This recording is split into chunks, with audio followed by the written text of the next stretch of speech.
prepared this giant screen because I wanted to show you some rare animals in China. I'm really interested in rare animals. And the first photo, what do you see? Well, on the right, I recognize it because I've been there. It's an African elephant, but I'm not sure about the one on the left.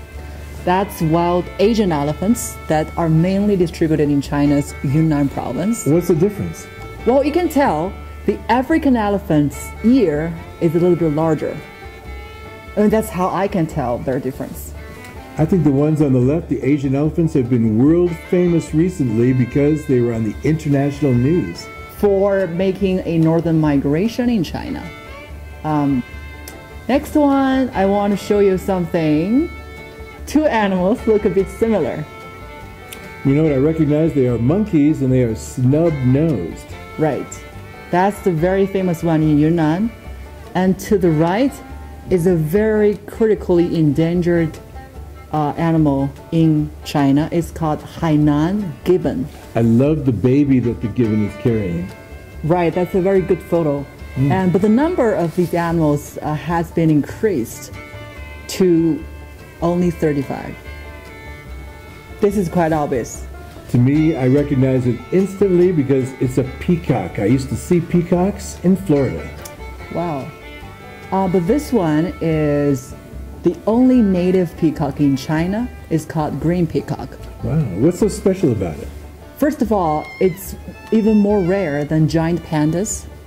And also, there is a cultural association with this.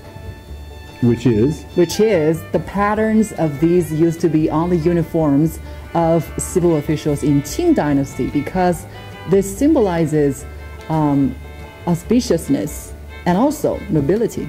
Wow, fascinating. That's an interesting combination. Okay. So, anything you know from this photo? I think on the left it's the Siberian antelope. Siberian antelope? Is it Siberian? Well, it's Tibetan antelope. It's something like that. Yeah, it's very rare and it's being protected in China. But why do you think I put these two photos together? Well, actually, I recognize on the right it was one of the mascots of the 2008 Beijing Olympics. Am I right? You're very right. Wow. And that is a lovely Tibetan antelope. Well, of course you know these. I think everybody knows the panda, everybody knows China. But recently there is something new about this animal. They have been downgraded from endangered to vulnerable, which means man can protect animals and they can actually do their best to make them grow in population. So what do you see here? I recognize the one on the right because it's the logo of COP15 recently in Kunming, Yunnan. Correct. But what about the other two? Well, let's see. I'm not sure. There's one on the left that I'm really curious about. What do you think about that? I think it's Beijing 2022 Winter Olympics mascot. It's called Bing Dun Dun. It looks like a snowball.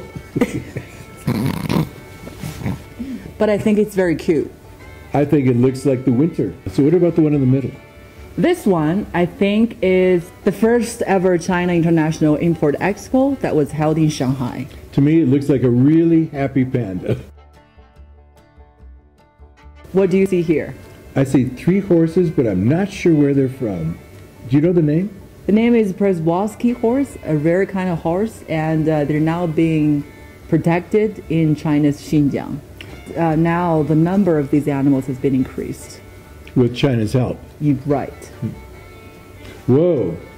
Which one is more fierce? To me, they're both fierce. Right. Do you know where they live in China and what they're called? And the one on the right looks like a leopard, maybe a snow leopard. Right, correct. And the one on the left, everybody knows it's a tiger. They're called Siberian tigers. And lately, China has established Northeast Tiger and Leopards National Park. Wow, so they're both protected in this special place. Right. I think this one might be a little difficult for you. Not really. Although I recognize the one on the right, but on the left, tell me about the one on the left. It's called red crown cranes, one of the rare and endangered birds in China. Okay, on the right, I can tell you it's the Crested Ibis. And actually, I spent a week with the Crested Ibis with people who have raised the population from 7 to now 5,000. And what I knew about the people who were really protecting this bird is they all had a passion for it. That's how China makes efforts to protect these animals, you know, from the government to the general public. I think the key term, passion. Of course.